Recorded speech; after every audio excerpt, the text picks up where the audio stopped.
All right, welcome to Laundromat News. Today, I am your news anchor, Jordan Berry, and I am super excited to come to you with today's latest news in the laundromat industry. Let's start with a question I get asked all the time is, listen, how secure are laundromats? Are they going to go out of business soon? Are things going to take them over? Well, here's a couple of things that we need to keep an eye on that may or may not be threats. Today's first story comes to you from the back of a Cybertruck. Yes, that is right. Comes to you from the back of a Cybertruck.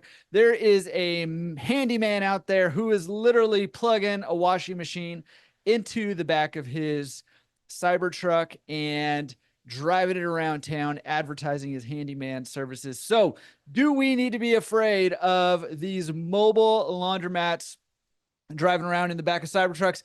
I don't know. What do you think?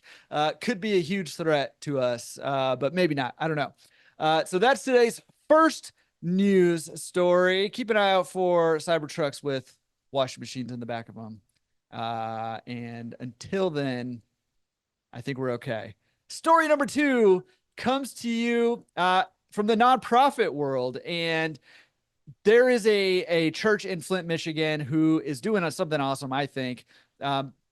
Providing there was a 4-mile radius where there was no laundromat services there. And so this church has taken it upon themselves to create basically a laundromat for people to be able to do their laundry, which I think is very cool. But it also highlights that, listen, people, I know there's a lot of you out there looking for your first laundromat or looking for your next laundromat. And I just want to point this out, that there are still opportunities out there.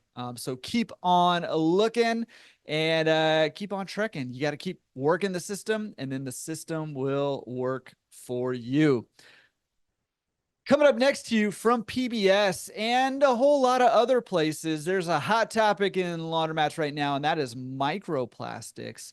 And I just wanted to point this out because it is something that's been on the radar here in California and will continue to be on the radar here in California, and will, as it tends to happen, spread to everywhere else if it's not there yet already. So microplastics are or laundromats, or I shouldn't say laundromats, I should say laundry is one of the greatest contributors to our microplastic problem that we have here. Now, a big part of that is the fabrics that we're using in our garments in order to create different types of garments that we're using, right? But a lot of those microplastics get shed in the washers and dryers that we're using, and from there spread out to our rivers, our oceans, our soils, our air, and all over the place. So we need to keep an eye on this issue. We need to keep working on this issue. I am venturing to guess that microplastics will be one of the efficiencies that's going to grow over the years, much as old washing machines and old dryers were very utility and efficient. Right now, I'd say we're not quite there in terms of efficiency of catching those microplastics and figuring out exactly what to do with them in a safe way. So something to keep an eye on, because it will be impacting our businesses one way or another. Next, let's go to Maine and let's talk about innovative business models. There is a laundromat. Let me see. What's it called again?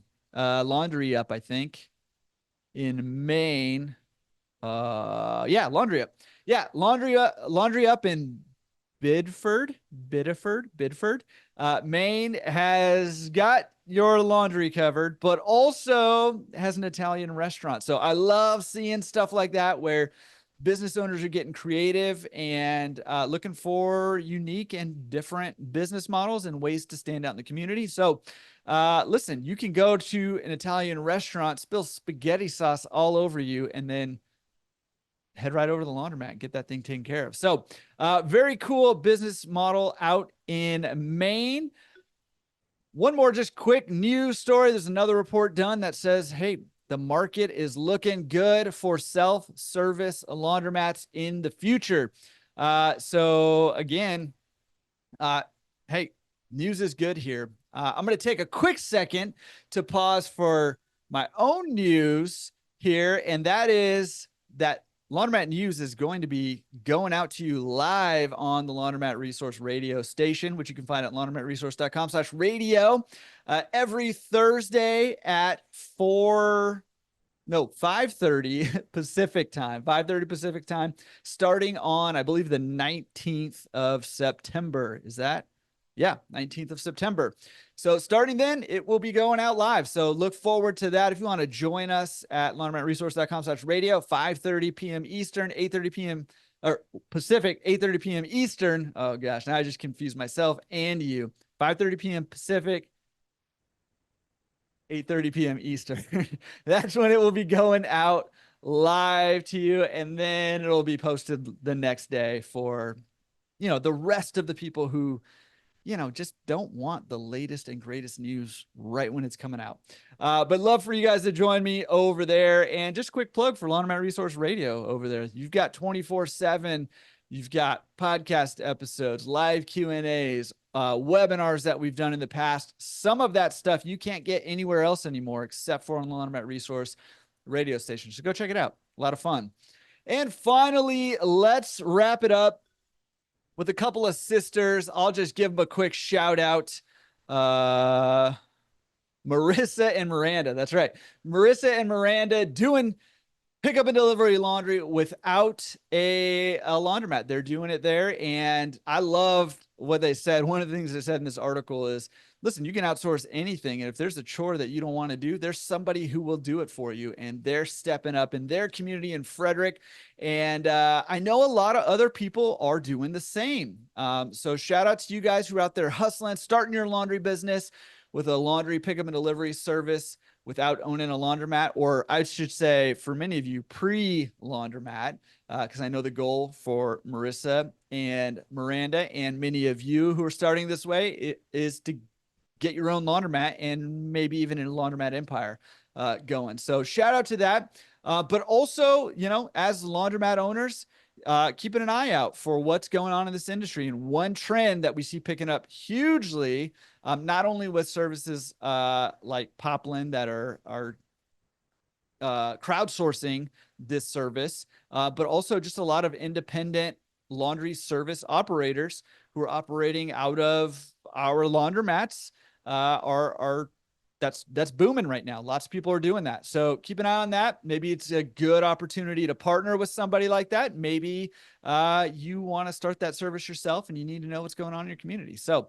shout out to these two for doing that in Frederick, and all of you other hustlers out there who are listening to this and the podcast while you're on the road, picking up laundry, taking it to a laundromat or your house or wherever you're doing it, and staying up to date. That is today's laundromat news. Hope you got a lot out of it. We will see you again next week on Laundromat News Today.